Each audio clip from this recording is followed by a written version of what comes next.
No dia 2 de novembro, a Universidade Lusófona de Porto recebeu o Seminário de Formação Contínua Futebol Global da Formação ao Alto Rendimento, que se iniciou com as intervenções dos organizadores José Pereira, Presidente da Direção da Associação Nacional de Treinadores de Futebol.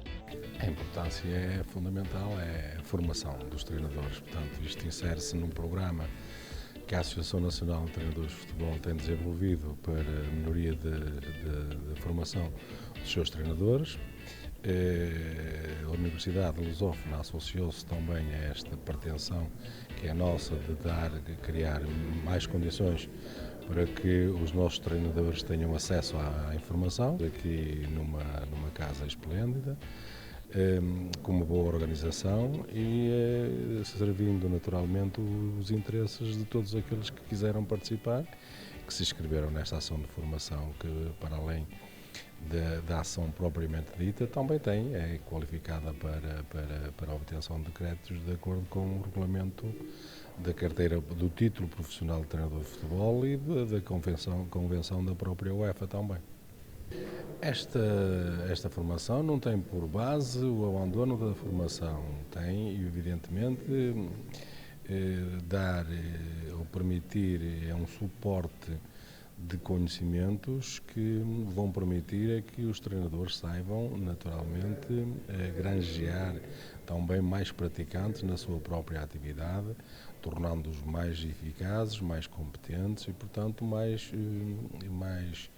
preparados para que a sua ação seja também convincente junto da juventude para que enveredem pela carreira do futebol.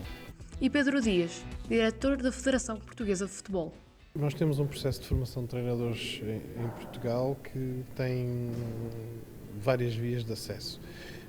A via académica é uma das vias de acesso aos graus de treinadores de desporto, neste caso para os treinadores de futebol, futsal e a lei que regula a formação, o exercício e o acesso à carreira de treinador prevê 4 níveis, 4 graus até ao topo da carreira. No caso da formação académica, é possível, neste momento, em termos da dupla certificação, nós termos equivalências, ou seja, por via académica para o grau 1 e para o grau 2. O docente Filipe Casanova trouxe a palco a importância da formação académico-desportiva dos treinadores de futebol. Já Joaquim Milheiro, treinador nacional do Sub-15, mencionou a importância de criar nos jovens relações com a modalidade. Olha, é fundamental para irmos de encontro àquilo que são as reais necessidades do jogador, porque as propostas de treino, a nossa intervenção no treino, o jogo que lhe apresentamos, as diretrizes sob o ponto de vista de desenvolvimento que definimos para os jogadores, é relevante haver uma aproximação entre aquilo que são as suas reais necessidades e aquilo que nós projetamos para o futuro. Só havendo uma perspectiva progressiva e que essa progressividade seja alimentada permanentemente de desafios e competitividade ajustada às suas reais capacidades, é que nós no futuro teremos jogadores melhores preparados para resolver os problemas do próprio jogo.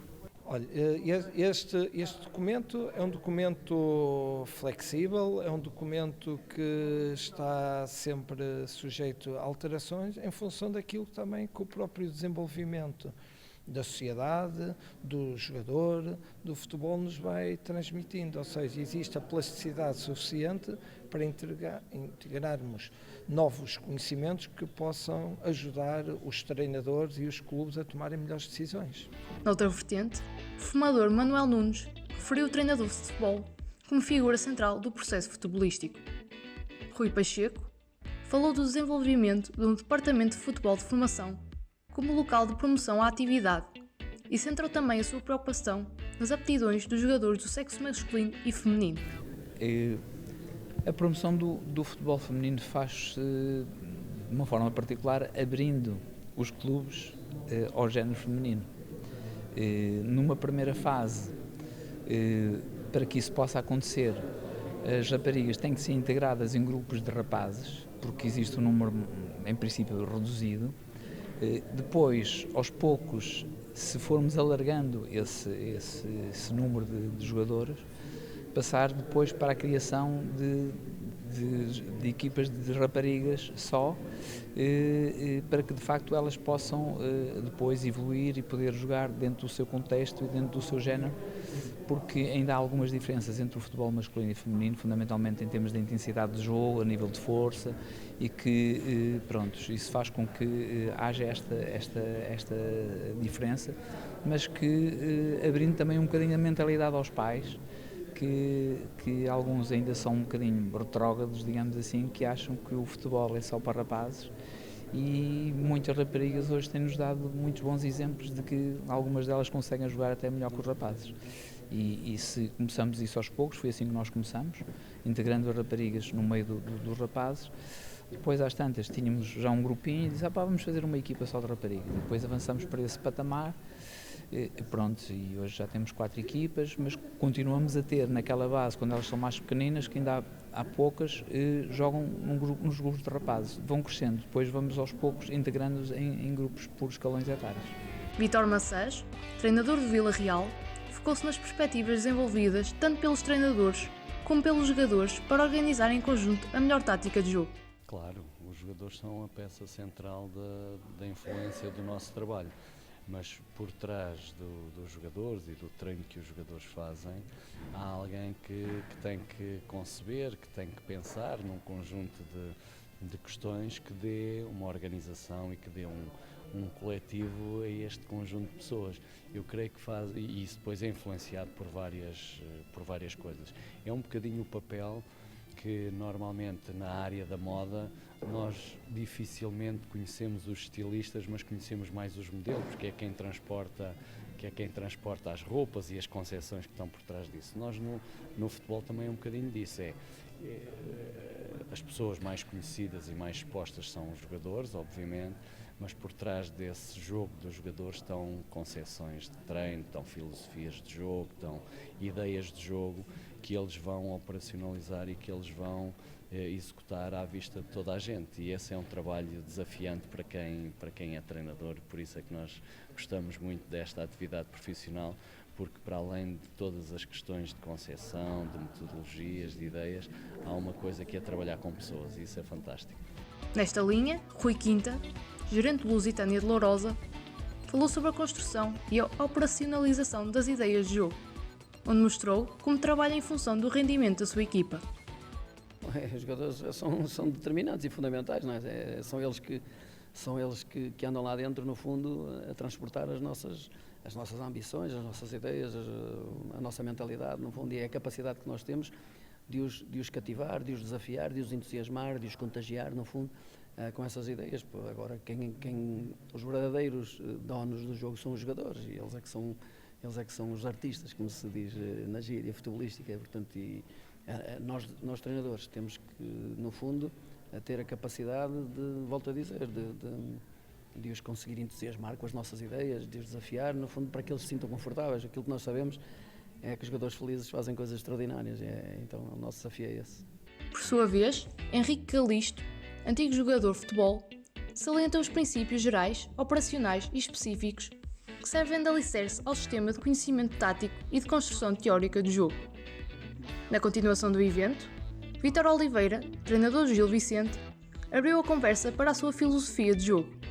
Pelo seu lado, Pepa, gerente do Passos de Ferreira, veio falar do seu percurso profissional e proporcionou aos participantes as suas ideias sobre as técnicas e métodos de trabalho. O seminário foi encerrado por Manuel Cajuda, treinador de futebol, que partilhou a sua experiência como treinador no estrangeiro e que mencionou também a importância de ultrapassar os obstáculos e de atingir os objetivos traçados. As experiências são, normalmente, para quem é positivo, ou pelo menos tende a ser positivo, são sempre gratificantes. Primeiro porque vim a uma universidade e isso é sempre saudável. Depois, essa possibilidade fez-me contactar com colegas, alguns eu não via há muitos anos, outros não via há alguns meses. Fez-me contactar com colegas, fez-me também ter a noção de que tudo aquilo que consegui, tudo aquilo que alcancei, o devo a muitas pessoas e, portanto, teria também que, de certa forma, fazer os agradecimentos necessários.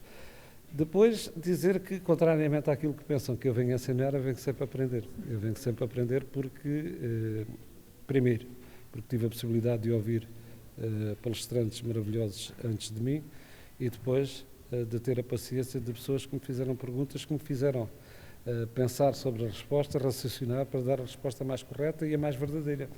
Isso é sempre gratificante. Este momento tem de realçar a riqueza e profundidade que tem sido estabelecida no ensino Universitário Lusófona do Porto e agradecer também a honrosa participação das várias entidades e representantes das várias instituições que nós também acolhemos. E um muito obrigado a todos os departamentos envolvidos, em especial vocês, pelo vosso trabalho e dedicação para este magnífico evento que surtiu, foi realizado, foi conseguido, foi alcançado e saímos aqui de consciência muito positiva pelo trabalho de qualidade que temos vindo a desempenhar ao longo deste tempo. Muito obrigado a vocês. Assim, termina o Seminário de Formação Contínua, Futebol Global da Formação ao Alto Rendimento, com especiais agradecimentos a todas as entidades intervenientes.